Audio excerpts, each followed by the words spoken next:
Mr. Hua, Vice Chairman of the 11th National People's Congress, Mr. Chen, Vice Chairman of the 13th National People's Congress, Mr. Roca, President of the International Federation of the Red Cross and Red Crescent Societies, Mr. Xiong, Principal of Soochow University, Mr. Wang, President of the International Academy of the Red Cross and Red Crescent, leaders from the Red Cross Society, Suzhou City and Soochow University, distinguished guests, ladies and gentlemen, fraternal greetings to you all from the Republic of South Africa.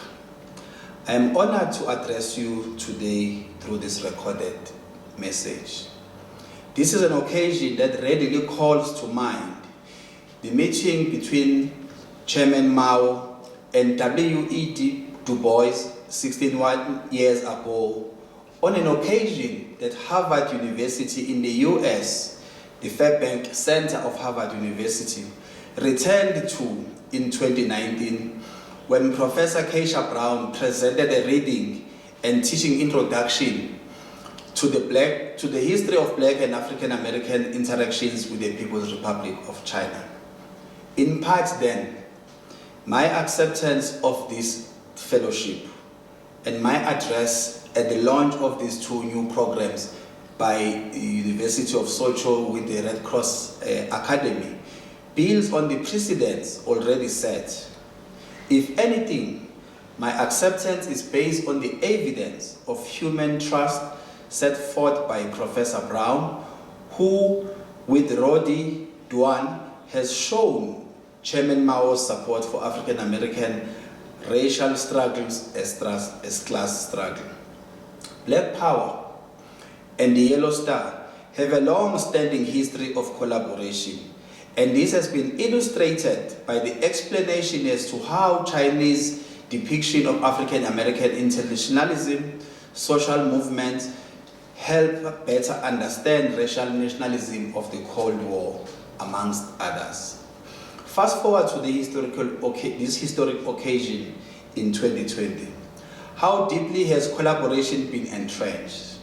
Put differently, how does this Red Cross Academy and Soochow University initiative validate and expand on the collaboration? To answer these deceptively simple questions, allow me to start by quoting Dr. Martin Luther King Jr., who said these words in 1964. I accept this award today with an abiding faith in the future of humankind. I refuse to accept despair as a final response to the ambiguities of history. One cannot accept the idea that man is mere flotsam and jetsam in the river of life, unable to influence the unfolding events which surround him. And I refuse to accept the view that mankind is so tragically bound to the starless midnight of racism and war that the bright daybreak of peace and brotherhood can never become reality. One cannot accept the cynical notion that nation after nation must spiral down to military stairway into the hell of nuclear annihilation. I believe that unarmed truth and unconditional love will have the final word in reality. Close quote. These words by Dr. King carry a dual meaning for me today. Firstly, they represent my humility and gratitude to you for nominating me to become a fellow of this august institution, to become a member of a historic fountain of knowledge, the Red Cross Academy, and by extension, Soochow University. As knowledge workers, like the freedom fighter Dr. King, we are bound by rigors of this vocation to seek solutions and truth that liberates humanity from the bondages of poverty, sexism, racism, natural disasters, and all other forms of deprivation. Second, these words from Dr. King resonate today because for humanity to triumph against pandemics like COVID-19, natural disasters, gender-based violence, racism, and neo-Nazism that we see in the global north today, we require strong bonds of solidarity by all progressive forces. We need also to harmonize and standardize as opposed to antagonize both sides of the US-China trade divide, for instance. How does Africa and its knowledge production enterprise build intellectual capital for seamless harmonization of trade protocols, for partnership based on goals set by BRICS, as well as the Silk and Road Initiative? Progress depends on this. We have to railroad entry into what Rifkin calls our collaboration commons.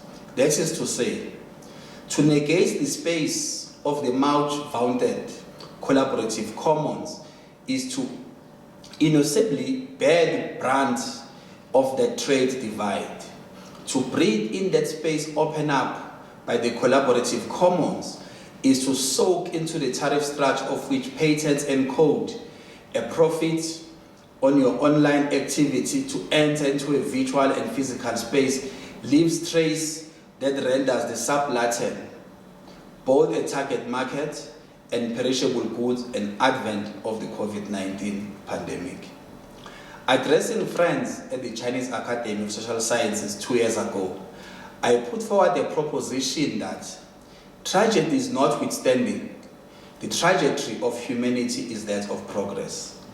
Today I wish to reaffirm this thesis. As is the mission of the training programs we are inaugurating today, and all the scholars gathered here today, we have to double our efforts through acts of solidarity, such that we remember all the marginalized communities worldwide into their ontological base. We must remember them into their being that was disrupted by centuries of colonialism. Working together, we can break the bonds of human suffering. This includes dismantling coloniality and its strangulation of knowledge systems of the global south, which persist under the guise of universality. We have to pursue pluriversality as a counter-hegemonic idea, thus aggregating solutions from the totality of human experience.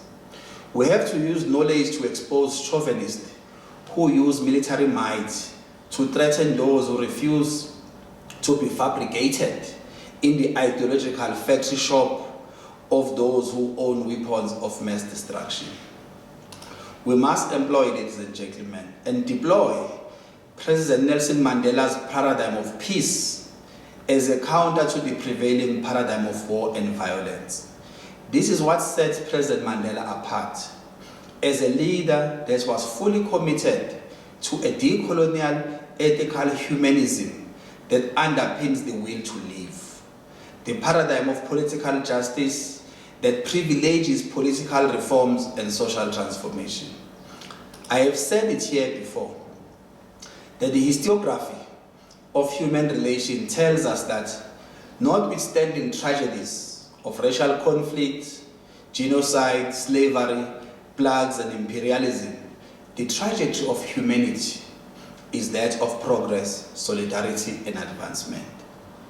We have to negate all ideas that break bridges amongst our nations. As the Belt and Road Initiative of President Xi Jinping is doing, history calls on us to build physical and virtual bridges that enable people to connect, to trade, and to do commerce. Through the same bridges, we can swiftly transport humanitarian assistance and medical supplies, as we have witnessed during this period of COVID-19.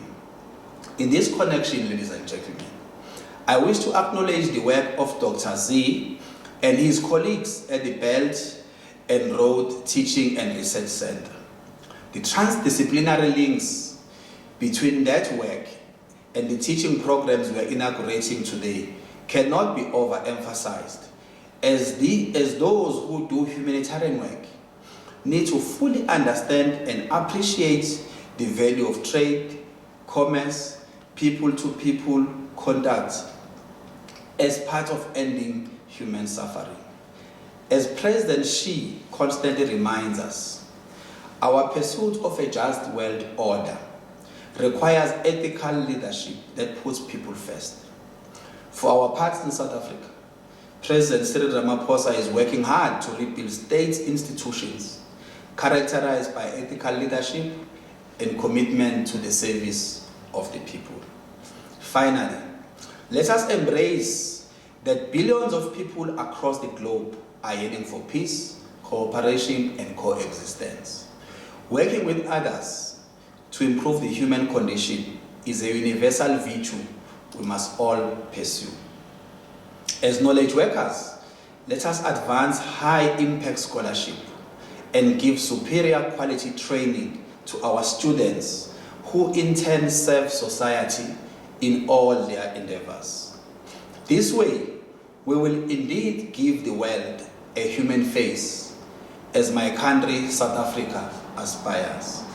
And so, the students who will graduate from the 2 new programs on humanitarian affairs will go forth to fulfill Dr. Martin Luther King's abiding faith in the future of humankind.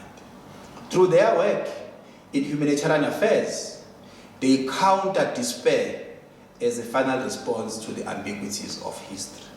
In other words, they will use their education to search, employ, and deploy creative strategies to rescue humanity from the despair of natural disasters, human conflict, and unequal terms of trade. This is a mission that the Red Cross Society has ably fulfilled for centuries. Once again, thank you for honoring me with this opportunity.